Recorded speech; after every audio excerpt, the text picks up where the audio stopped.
Service commission নিজেই এবার supreme কোর্টে 4,599 জনের বেআইনি নিয়োগের তালিকা জমা দিল। 4,599 জনের তালিকা সুপ্রিম কোর্টে জমা দিল এসএসসি। নমস্কার বন্ধুরা, নবদিগন্ত চ্যানেলের পক্ষ থেকে আপনাদের সকলকে জানাই স্বাগতম।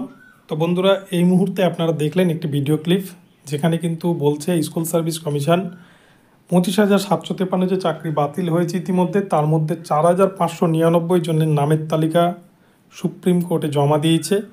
তো এই নিয়ে আমরা বিস্তারিত জানব এবং এই সংখ্যাটা আরও বিপুল পরিমাণে বাড়বে বলে আশঙ্কা করছেন আইনজীবী ফিরদৌস শামীম। এবং এই ভিডিওতে আপনাদের দেখাবো যে স্কুল সার্ভিস কমিশনের এই মামলাটি যিনি লড়ছিলেন আইনজীবী ফিরদৌস শামীম, তিনি কি বক্তব্য রেখেছেন স্কুল সার্ভিস কমিশনের এগেনস্টে।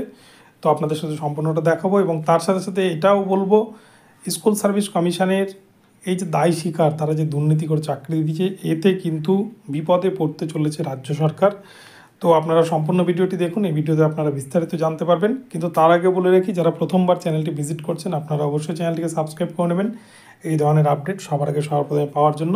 তো চলুন তাহলে আমরা এই আপডেটটি এবারে বিস্তারিত দেখে নিই। তো বন্ধুরা, ইতিমধ্যে রাজ্যে 25,753 শিক্ষক অশিক্ষক কর্মীর চাকরি বাতিল করেছে কলকাতা হাইকোর্ট, যে মামলা বর্তমানে সুপ্রিম কোর্টে চলছে। সুপ্রিম কোর্টে গিয়েও কিন্তু বড়সড় ধাক্কা খেয়েছে রাজ্য সরকার এবং স্কুল সার্ভিস কমিশন বোর্ড। তাদের দুর্নীতির প্রসঙ্গ একাধিকবার উঠে এসছে। স্কুল সার্ভিস কমিশন তারা কিন্তু স্বীকার করে নিয়েছে যে দুর্নীতি হয়েছে। তো এসএসসির কিন্তু বাঁচার এই মুহূর্তে পথ নেই, তাই তারা শেষ পর্যন্ত স্বীকার করে নিয়েছে দায় যে হ্যাঁ, তারা দুর্নীতি করে চাকরি দিয়েছে। কিন্তু সংখ্যাটা তারা জানিয়েছে 4,599 এবং 4,599 জনের নামের তালিকা তারা ইতিমধ্যেই কিন্তু সুপ্রিম কোর্টে জমা করেছে, যা শোনা যাচ্ছে। এবং এই যে 4,599 জনের নামের তালিকা জমা করেছে, এখানটাতে এই 4,599 জনের ভবিষ্যৎ কি হবে এটা নিয়ে কিন্তু উঠছে প্রশ্ন।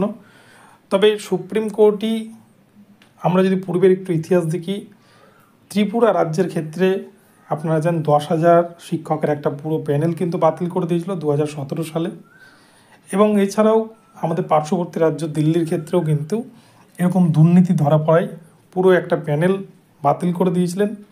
যিনি এই মামলাটি দেখছেন সুপ্রিম কোর্টের প্রশাসনিক প্রধান DY চন্দ্রচূড় স্যার, তিনি নিজেই কিন্তু ওই পুরো প্যানেলটা বাতিল করে দিয়েছিলেন। আর এই মামলাটাও ওনার বেঞ্চেই রয়েছে।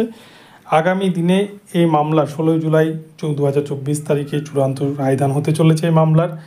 তার আগেই কিন্তু স্কুল সার্ভিস কমিশনকে জানাতে বলেছে যে যোগ্য অযোগ্য পৃথকীকরণের বিষয়টা। এসএসসি যেহেতু বলেছে যে তারা যোগ্য অযোগ্যদের লিস্ট দিতে পারবে, তারা পৃথকীকরণ করতে পারবে, সুপ্রিম কোর্ট সেই মোতাবেক তাদেরকে একটা শেষ সুযোগ দিয়েছে যে যদি আপনারা যোগ্য অযোগ্য বাঁচতে পারেন এবং যদি সেটা সুপ্রিম কোর্টে গ্রহণযোগ্য হয়, তাহলে কিন্তু পুরো প্যানেল বাঁচতে পারে, অযোগ্যদের চাকরি যেতে পারে। নইলে কিন্তু কলকাতা হাইকোর্টের রায় হয়তো বহাল রেখে দিতে পারে সুপ্রিম কোর্ট। তো সেই জন্য এসএসসি কিন্তু রাজ্য সরকারের কথা না ভেবে শেষমেশ তারা তাদের দায় স্বীকার করে নিয়েছে, যেটা তারা কলকাতা হাইকোর্টে স্বীকার করতে চাইছিলেন না, যার জন্য পুরো প্যানেল বাতিল হয়েছে। তো এই 4,599 জনের নামের তালিকা তারা ইতিমধ্যেই জমা করেছে এবং এর এগেইনস্টে আইনজীবী ফিরদৌস শামীম, যিনি এই মামলাটি পিটিশনারদের হয়ে লড়ছেন প্রথম থেকেই, তিনি কি বক্তব্য রেখেছেন আমরা এই ভিডিওতে শুনে নেব। অলরেডি এসএসসি যে তথ্য দিয়েছেন কলকাতা হাইকোর্টে, সেই তথ্যের উপর ভিত্তি করেই তাদের টাকা ফেরতের কথা কিন্তু অলরেডি সুপ্রিম কোর্ট বলে দিয়েছে। সুপ্রিম কোর্টের অর্ডারে লেখা আছে যে এখনও পর্যন্ত তারা নিজেরাই বলতে পারছেন না যে ওখানেই শেষ হয়ে যাবে কিনা, সংখ্যাটা বাড়বে। আমরা বলছি যখন সম্পূর্ণ তালিকা দেবেন তারা, আমরা নিশ্চিতভাবেই দেখিয়ে দেব এই সংখ্যাটা আরও বেশি বাড়বে। যে সংস্থাটির উপরে এই দায়িত্ব অর্পিত ছিল যে তুমি যোগ্য ব্যক্তিদের তুমি নিয়োগ দেবে যোগ্যতার ভিত্তিতে, সেই যোগ্যতার ভিত্তিতে নিয়োগ না দিয়ে তারাই উল্টে বলছে যে আমরা অযোগ্যদের অ্যাপয়েন্টমেন্ট দিয়েছি এবং এই সংখ্যাটি এত। মানে যে সংস্থার উপরে জনগণ বিশ্বাস রাখত, সাধারণ মানুষ বিশ্বাস রাখত, সেই সংস্থাটি আর বিশ্বাসের পাত্র হয়ে থাকলো না। তো বন্ধুরা, আপনারা শুনলেন আইনজীবী ফিরদৌস শামীম মহাশয় উনি কি বক্তব্য রাখলেন এবং স্কুল সার্ভিস কমিশনকে এক হাত ধুয়ে দিলেন বলা যায়।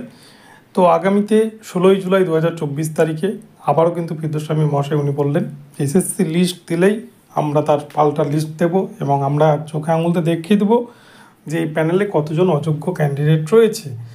তো এই বিষয় নিয়ে আগামী 16 তারিখ দেখা যাবে। তবে এখানটাতে কিন্তু একটা বিষয় পরিষ্কার, স্কুল সার্ভিস কমিশন যেভাবে তাদের দায় স্বীকার করে নিয়েছে যে দুর্নীতি করে তারা চাকরি দিয়েছে, যেখানে স্বচ্ছতা এবং মেধার ভিত্তিতে চাকরি দেওয়ার কথা ছিল কিন্তু সেটা তারা না করে দুর্নীতি করে টাকার বিনিময়ে চাকরি দিয়েছে, এই জায়গায় কিন্তু রাজ্য সরকার কোথাও গিয়ে একটা কিন্তু বড় চাপের মুখে পড়তে চলেছে আগামীতে। তো দেখা যাক আগামীতে কি হয়। তো বন্ধুরা, ভিডিওটি এখন এখানেই রইলো। আপনাদের আপডেটটি যদি ভালো লাগে অবশ্যই চ্যানেলটিকে সাবস্ক্রাইব করবেন এবং এই ধরনের আপডেট প্রতিনিয়ত দেখার জন্য অবশ্যই চ্যানেলটি ফলো করতে থাকুন। ধন্যবাদ সকলকে, সকলে ভালো থাকবেন। পরবর্তীতে আবার নতুন আপডেট নিয়ে আসবো। দেখা হচ্ছে পরবর্তী ভিডিওতে।